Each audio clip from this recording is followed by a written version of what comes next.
Yan guys, good afternoon sa inyong lahat. This is Willardin TV. Welcome sa aking channel.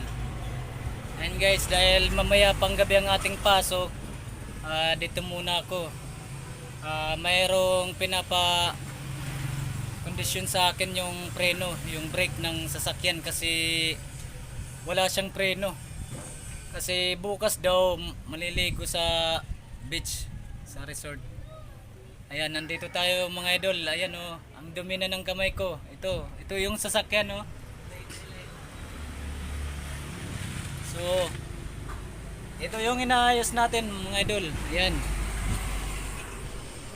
Ito tamaki daw ng preno. Papapakan ko yung preno. Titingnan natin kung nagpa-function siya. Yan,